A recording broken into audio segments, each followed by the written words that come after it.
खुलुमबाय नोंथांमोनखौ बयखौबो बरायबाय। दिनै 3 जानुवारि 2023 बारायजाया मंगलबार। फैदो दिननि खौरांफोरखौ बेखेवनोसै। मोनसे सोमोनांथाव जाथाय। उत्तर प्रदेश रायजोनि सिङाव थानाय वाराणसीआव सासे सेंग्राया गुबुन सासे सेंग्राजों नांलाय खमलाय जानानै बिसोर सानैनि गेजेराव सुथुर जानायनि जाहोनाव बे सेंग्राया बे सेंग्रानि 4 बोसोर बैसोनि फंबायखौ इनाय बुथारदों आरो बुथारखांनानै थार्मकलनि बक्सआव सोना गारना दोनदोंमोन। उनाव गासैबो जाथायखौ पुलिसआ खौरां मोननानै जाथायाव लोब्बा थानाय दायनिगिरि दुथां सेंग्राखौ एरेस्ट खालामदों। हमजानाय दुथां सेंग्रानि मुङा जाबाय साइद जामाल, 20 बोसोर बैसोनि आरो बुथारजानाय गथ'नि मुङा जाबाय आबु इस्माइल। आसामनि हाइलाकान्दि जिल्लानि सिङाव थानाय गाग्लासेरा साहा बागानाव कारेन्टजों बोबथाब जानानै सासे सुबुङा अबथिरायै जिउ गोमादों आरो बे जाथायावनो गुबुन सासे आइजोआबो गोब्राब जोखोम जादों। बे समाव जोखोम जानाय आइजोखौ फाहामसालियाव फाहामथायगासिनो दङ। थैनाय सुबुंनि मुङा जाबाय राजेश काहार आरो बे जाथाया फेक्टरि ओनसोलाव जादोंमोन। गुबुन जोखोम जानाय आइजोनि मुङा जाबाय माधुमिता गुप्ता।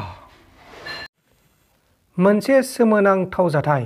कानपुराव सासे आइजोआ गावनि फिसाया न'आव हाबनायाव मोनायाव लेट जानायाव मानो लेट जाखो होननानै सोंथि खालामनायाव बिसिया हारसिंनो रागा जोंखांनानै गावनि फिसायजों नांलाय खमलाय खालामनानै गावनि फिसायनि सायाव एसिडजों सारनानै गोब्राब जोखोम खालामदों आरो उनाव फिसायखौ हस्पिटालाव न'खरनि मानसिफोरा लांनानै बिसिनि सायाव पुलिसनो केस होनाय जादों। एसिड सारग्रा आइजोनि मुङा जाबाय पुनम आरो फिसायनि मुङा जाबाय डाब्बु। बे समाव डाब्बुखौ फाहामसालियाव फाहामथायनानै पुनमनि सायाव नायबिजिरगासिनो दङ। मोनसे मुगैथाव आरो खास्रि बिस्रि जाथाया सोराङाव फैदों। बे जाथाया जादों आसामावनो।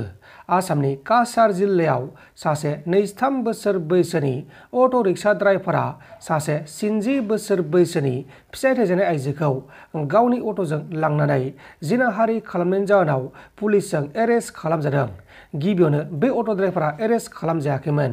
उनाव गोलाव समनि उनाव आइजोआ पुलिसनो केस होनायावसो दायनिगिरिया पुलिसजों एरेस्ट खालामजादों। रिपर्टनि बायदिब्ला आइजोआ जेब्ला जुलियाव थांनानै न' फारसे थांगासिनो दंमोन बे समावनो अट' ड्राइभारा आइजोखौ किडनेप खालामनानै बे जाथायखौ इनाय खालामदोंमोन। हमजानाय दायनिगिरिनि मुङा जाबाय शम्भुनाथ। बे समाव शम्भुनाथखौ आयेननि बायदि एबा जोबथेसालिसिम दैथायहरनाय जाबाय। लोगोसे बे जाथायखौ लानानै ओनसोल नाङैनो सोंखारिदों। नोंथांमोन दासिमनि माखासे खौरांफोरा बेखिनिल'मोन। बेखिनिसिम नायनायनि थाखाय नोंथांमोननिसिम रोजा रोजा साबायखर। गोजोन्थों। एसेनोसै।